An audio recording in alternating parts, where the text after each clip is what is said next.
Bom dia, boa tarde, boa noite, meus queridos alunos, como vão vocês? Vamos aqui falar de um assunto que é função de recursos humanos.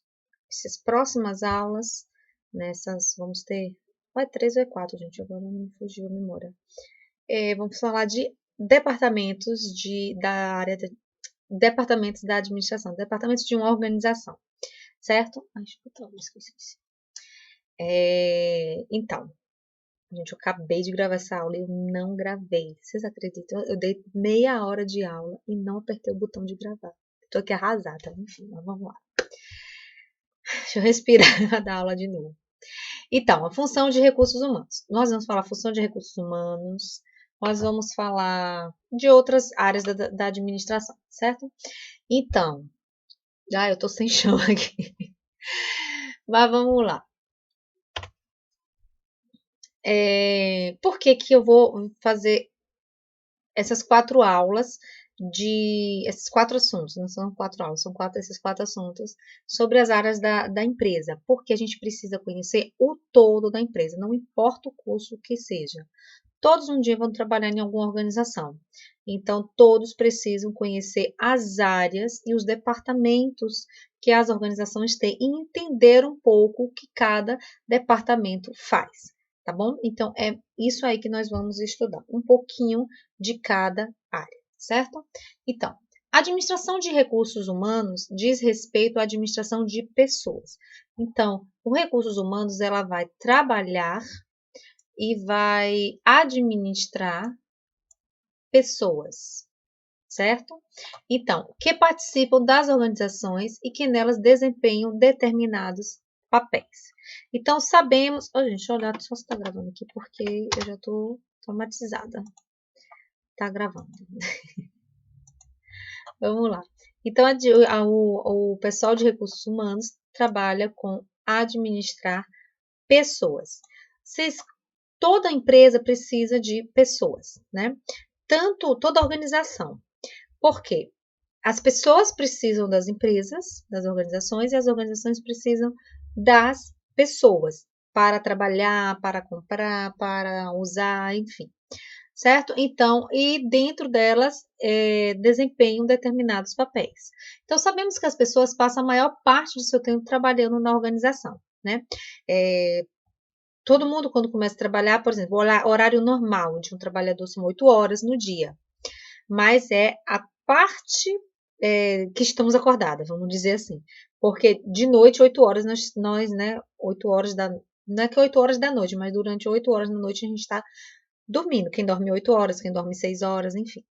Então, de 8 ao meio-dia, né, café da manhã, trabalhar, almoço, trabalhar, jantar, né, descansar. Alguns, que outros também trabalham à noite. Então, nós passamos a nossa vida em função do trabalho, né? Então, e isso causa o quê? Grande impacto, porque tudo que a gente vai fazer na nossa vida, a gente vai fazer, não, amanhã eu trabalho, amanhã eu vou trabalhar, hoje é domingo, amanhã eu vou trabalhar, né? No caso da segunda, quem trabalha na segunda, e assim vai. Férias, eu vou pensar no meu trabalho, marcar um médico, eu vou passar no meu trabalho. Tudo nós vamos viver e vamos pensar no trabalho. Então, o nosso trabalho está dentro da nossa vida.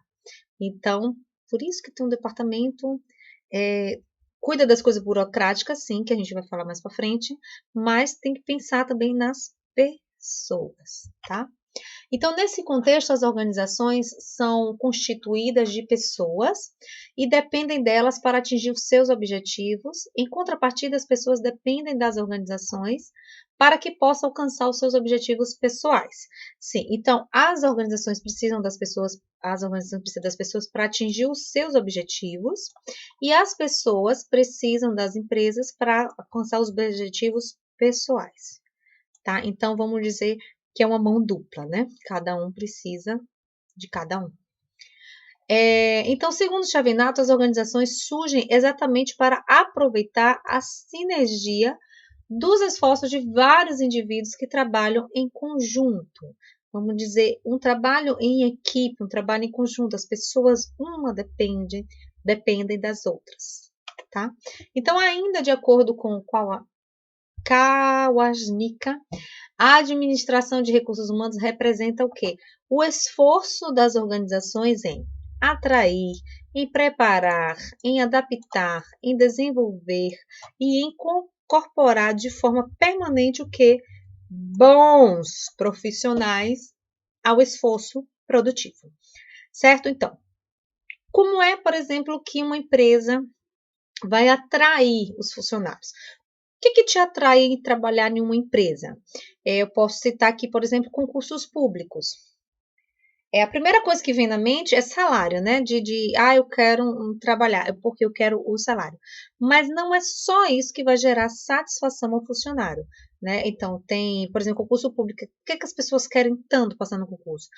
Pelo salário, mas às vezes o salário é igual de uma empresa tal. Mas pelo salário, pelo plano de carreira, pela estabilidade, né, que pode vir a ter ou não, hoje em dia nem todos dão estabilidade, plano de saúde, tem empresas que dão auxílio à moradia, auxílio transporte, auxílio alimentação, entre outras coisas. São formas de atrair? São, tá? Por isso que concursos públicos são tão concursos, né, são tão visados, porque, por exemplo, essas coisas aqui que eu falei, não. Aí você vai trabalhar no comércio, tem essas coisas? Não, você tem só o salário.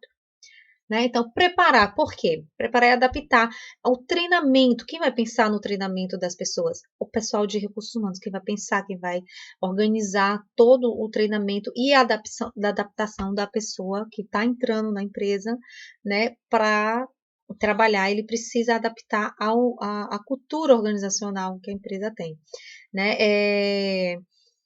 Você passou no concurso público para polícia, para banco, para INSS, para Receita Federal, entre outros, você, antes de começar a atuar, você vai o quê? Ser treinado. Não basta só passar, vai ter que ser treinado. E talvez, né, você, na hora do treinamento ou da adaptação, você não se adapte, você não goste, né, daquele concurso que você passou.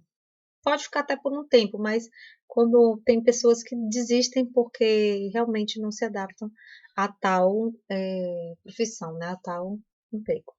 Desenvolver aquelas pessoas que já estão dentro da empresa também, por exemplo, precisam ser desenvolvidas, precisam crescer dentro da empresa. Elas podem o quê? Fazer também mais treinamento, workshops, pode fazer congressos, né? Então, o RH também pode pensar nesse palestras, né? Nesse desenvolvimento dos funcionários que estão dentro da empresa, que precisam de capacitação, que venha a crescer, que venha a agregar valor à empresa, tá certo? Então, o conceito básico de recursos humanos é o homem certo, no lugar certo e no momento certo. A gente fala muito isso, né, quando algo dá errado, mas quando algo dá certo também é justamente isso. Você vai achar o seu emprego, então você vai ser a pessoa certa para aquele cargo certo, né, e na hora certa. Então, para entenderem o relacionamento entre indivíduos e organizações, devemos abordá-lo sobre sistemas abertos. Só um parênteses aqui sobre essa teoria de sistemas, rapidinho. Sistemas abertos são aquelas empresas que estão abertas às ideias, ao que está acontecendo no mundo externo da empresa. Né? E as empresas com sistema fechado, elas têm um pensamento fechado. Elas não querem saber do mundo externo da empresa, né? Do que está acontecendo no mundo. Imagine aí uma empresa na pandemia que não está acompanhando, né? Ou não está nem sabendo. Bem difícil isso, né, gente? Mas, enfim, pode ser que tenha, né? Tá? Então, devemos abordá-lo sobre o prisma do sistema aberto, em contínua interação com os respectivos ambientes. Então, contínua interação com o ambiente externo e interno. Então, o RH ele vai fazer justamente essa ponte, né, não só o RH, mas todos os departamentos, né, mas essa ideia do mundo externo influenciar ou ser influenciado pelo mundo externo, tá certo? Então, sistema de RH aberto, tá? aqui um fluxograma. Então, reestruturação da atividade de RH, ele vai ser reestruturado de acordo com o ambiente interno e também de acordo com o ambiente externo. Vocês veem que tem a retroalimentação aqui. Interação com o ambiente, tanto interno quanto externo, ele tanto vai ser influenciado pelo mercado de trabalho, quanto ele vai influenciar o mercado de trabalho, né? A administração dos desafios internos, que ele também vai organizar, porque o mercado de trabalho influencia, né, nas metas de RH e nisso também pode gerar conflitos internos, né, ou desafios. Então, as metas do RH vão influenciar, vão ser para que cresçam, né, para que a empresa chegue ao seu objetivo geral. Todos os departamentos possuem o seu plano, seu planejamento e os seus objetivos individuais de cada departamento. Mas esses objetivos têm que estar ligados ao objetivo geral da empresa, tá? Não pode ser assim aleatório, não. O objetivo de cada departamento é de acordo com o objetivo geral da empresa. Por isso que o RH aqui tem, né, as metas de RH. Então, esse esquema revela que a função de RH se reflete na vertente externa de relações com o ambiente. Então, o mundo, como eu falei, o mundo externo, né, vai influenciar o ambiente onde a empresa age, ou seja, no mercado de trabalho. O mercado de trabalho também influencia a empresa.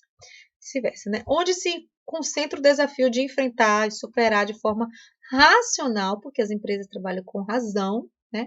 E eficiente os inúmeros desafios internos, que a gente vai falar um monte de desafio aqui na estante, em termos de gestão adequada à mão de obra disponível. A gente vai falar na estante disso aqui. Então, todas essas vertentes externas e internas devem contribuir decisivamente na maneira como os objetivos serão atingidos em função do planejamento estratégico de RH. Então, o próprio RH vai ter o seu planejamento estratégico, né, para alcançar os seus objetivos, certo? E não esquecendo das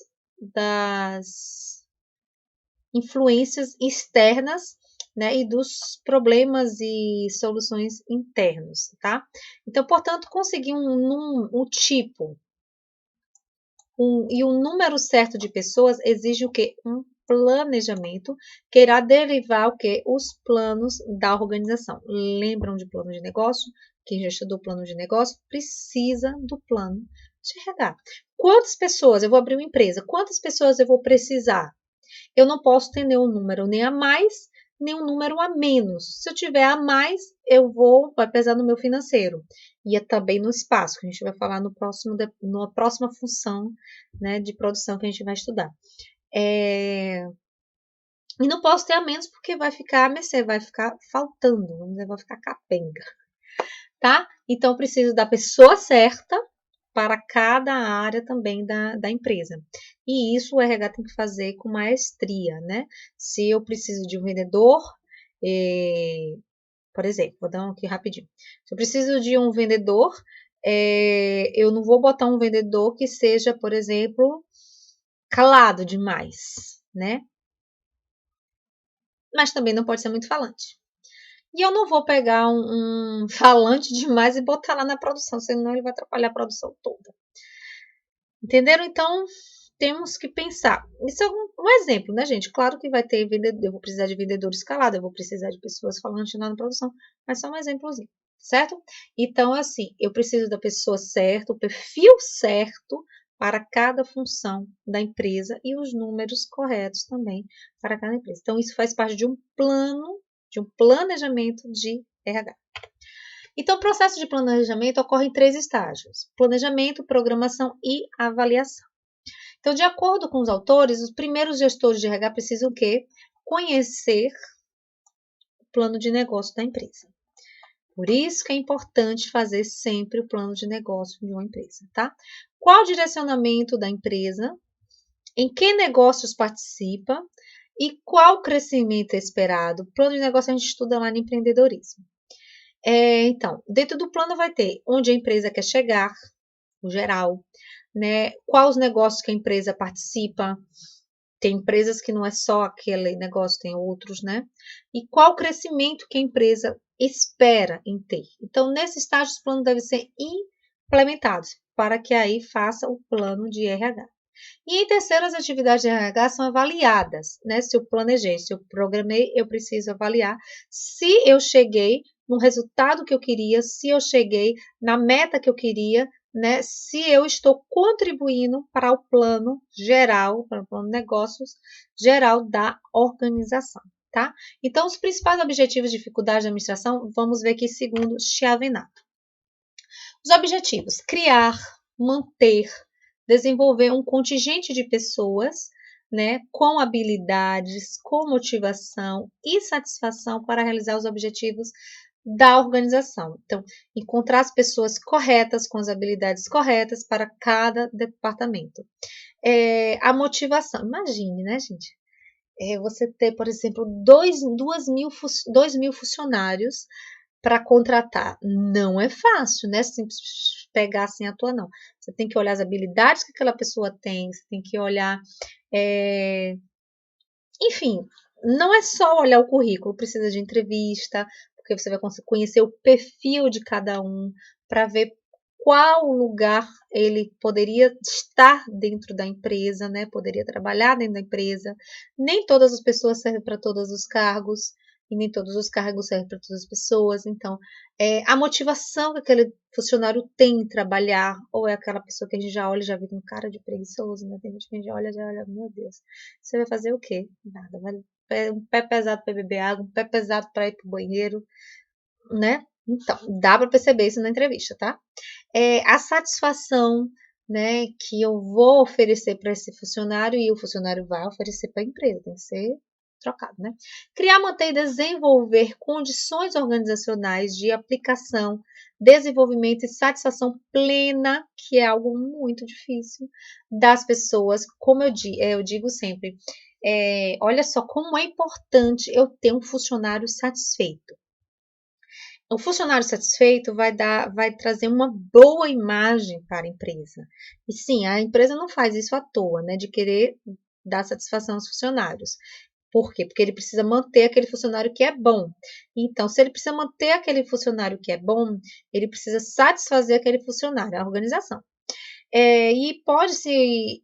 Olha como a imagem da empresa fica bonita. Se eu tenho funcionários que eu dou, eu sou uma gestora e meus funcionários estão conseguindo comprar uma casa própria, estão conseguindo comprar um veículo, estão conseguindo colocar os seus filhos numa escola particular, ou dando um bom estudo, os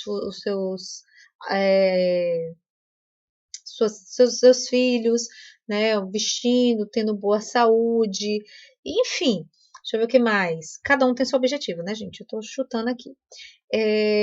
Viajando, ou ele próprio fazendo uma faculdade, né? Não tem família, mas está fazendo uma faculdade, está comprando uma casa, está comprando uma moto, um carro, uma bicicleta, né? Então, se está acontecendo isso dentro da minha empresa, eu estou vendo a vida pessoal dos meus funcionários estão melhorando, isso é bom para a imagem da empresa, tá? Então, funcionário satisfeito na sua vida pessoal vai refletir em eficiência dentro da empresa, porque ele não vai querer sair da minha empresa, porque ele é bom, se for bom, né? Se for ruim, vai embora. E também vai gerar uma boa imagem para a empresa. Nossa, olha, os funcionários daquela empresa ali, eles conseguem comprar casa própria. Pode ser que tenha uma ajuda da empresa para ter condições, pode ser que sim, mas só em, por exemplo, ter uma estabilidade financeira, que às vezes são coisas bem simples, né? O RH, o próprio gestor, motivar o funcionário, ser amigo do funcionário, amigo assim, bater papo, etc. Dá aquele valor ao funcionário. Às vezes não é nem só não é dinheiro, às vezes é a valorização que se dá ao funcionário, uma estabilidade que dê ao funcionário. Ele vai conseguir suas coisas. Por exemplo, eu posso financiar uma casa se eu sei que eu não vou ser demitida. A não ser que aconteça alguma coisa fora do normal, né? Mas eu sei que eu faço um bom trabalho e a empresa me paga certinho, então eu posso, né? Então, isso é bom para a empresa e é bom para o funcionário. Então, é bom para os dois. Alcançar eficiência e eficácia através das pessoas. Se eu tenho um funcionário satisfeito, com certeza eu vou ter eficiência e eficácia nos trabalhos da minha empresa. Dificuldades. Olha a lista de dificuldades, né, gente? Lista de objetivos. Não é fácil, é pequena, mas não é fácil. Mas é uma lista de dificuldades. E não é só isso aí também, né? Só básica. Lidar com os meios e não com os fins. Lidar com recursos vivos, ou seja, lidar com pessoas. Lidar com pessoas não é coisa fácil, né? Lidar com todas as pessoas de diferentes departamentos. O pessoal de RH lida com todo mundo. Todas as pessoas de todos os departamentos, não controlar diretamente os eventos, condições que produzem eficiência e eficácia, ou seja, ele pode fazer isso, mas ele não está em todos os departamentos, por exemplo, para gerar motivação dentro dos departamentos, né? Razoável poder e controle sobre o destino da organização, eu nem diria razoável, eu diria bem pequenininha mesmo, tá? Porque o RH não tem esse poder, né? Nem muito menos o controle, a não ser quando ele escolhe, sim, os funcionários, ele tem, sim, um pouco de poder e de escolha, né, de onde a empresa vai. Se eu colocar pessoas ruins para trabalhar, ou pessoas sem perfil para trabalhar em determinados cargos, com certeza não vai, né? Não lidar diretamente com as fontes de receitas, ou seja, ele prepara a folha de pagamento, mas não é ele que paga. Padrões de desempenho e qualidade de RH complexos diferenciados. Cada setor eu vou precisar de determinadas pessoas com determinado desempenho, né? Então, não é fácil. Eu vou ter que olhar todos os tipos de perfil de pessoas, de perfis de pessoas. Então, há muitos desafios que não são controlados. Por exemplo, eu não tenho como controlar o que o funcionário faz dentro de casa. Se ele dormiu bem, se ele não dormiu bem, né? Isso é a vida pessoal. Então, com certeza, se ele não dormiu bem, ele não vai ter ele não vai ter um bom dia de trabalho, ele não vai produzir o quanto geralmente ele produz, tá? Então, não tem como controlar isso, certo? Então, não há um campo comum que defina claramente o que o profissional de RH deve fazer. Mas há o que? Princípios, 10, a gente vai falar aqui de 10 princípios a serem usados na solução de problemas. Então, que pode ajudar a direcionar, né, esses princípios podem ajudar a direcionar o funcionário a tomar decisões em caso de problema. Por exemplo, primeiro, princípio de justiça, que é a imparcialidade, a equidade, objetividade, racionalidade. Ou seja, o funcionário, quando pega um conflito entre dois funcionários, ele vai o quê? Ele vai ser imparcial, ele vai escutar pode ser o amigo dele, ele vai escutar ele vai escutar o outro e vai ver onde um está certo, onde o outro está certo, onde um está errado, onde o outro está errado. Se houve conflito, tem a parte errada de cada um e tem a parte certa de cada um, tá? E vai julgar, vamos dizer, de olhos fechados, ou seja, sem olhar quem, ser imparcial, ou seja, não vou olhar a emoção, vou olhar com a razão, tá bom? Então, ser imparcial, então, ter equidade, então, olhar por um só, não vou olhar com preferências. Respeito, considerar valores e crenças pessoais, eu não vou julgar se a religião da pessoa, eu não vou julgar a sexualidade da pessoa ou qualquer outra coisa da pessoa, tá certo? Então, respeitar todos os tipos de pessoas. Respeito ao todo organizacional, né? Sempre considerar o impacto das decisões sobre o sistema global. Então, uma decisão mal tomada com um determinado funcionário pode influenciar toda a organização. Serviço. Ações e atitudes contributivas para a vida da organização. Então, aquilo que eu for fazer, eu vou fazer de forma correta, né, para não interferir ou não fazer algo de errado que venha prejudicar a organização. Ou seja, ser profissional. Advocacia, ações e atitudes legais. Eu vou tomar decisões lá com o princípio de justiça, né? Por exemplo, ser imparcial, seguir conforme as normas, seguir conforme a lei, seguir conforme o que a empresa deseja e o que a empresa quer, mas sempre com atitudes que sejam legais, com respeito, com justiça, tal. Então, autoridade, mais em função de influência e menos comando. Gente, muito mais eu vou mostrar minha autoridade se eu for uma líder do que se eu mandar, tá? Então, eu posso simplesmente influenciar ao invés de mandar, tá? E aí a gente acaba mandando sem ter mandado, entenderam? Então, quando você vê um exemplo, você está influenciando, né? E sem precisar estar obrigando ou mandando alguém fazer alguma coisa. Ela vai fazer pela sua influência, tá? Razão. Em toda e qualquer empresa não age com emoção, age com razão. Procedimentos, políticas e práticas devem ser sempre embasados na razão. Nada daquilo eu vou dar um crescimento. Tem um cargo que está precisando de alguém, um cargo maior. Eu não vou dar a este cargo àquela pessoa, vê que um princípio liga na outra, né? Aquela pessoa que é minha amiga, mas ela não tem capacidade. Eu vou realmente usar a meritocracia, eu vou o quê? Colocar a pessoa que tem mérito para tal cargo. Então, justamente, usar a razão, nada de emoção. Papel de RH. O papel de RH ele faz muitos trabalhos burocráticos que são no dia a dia.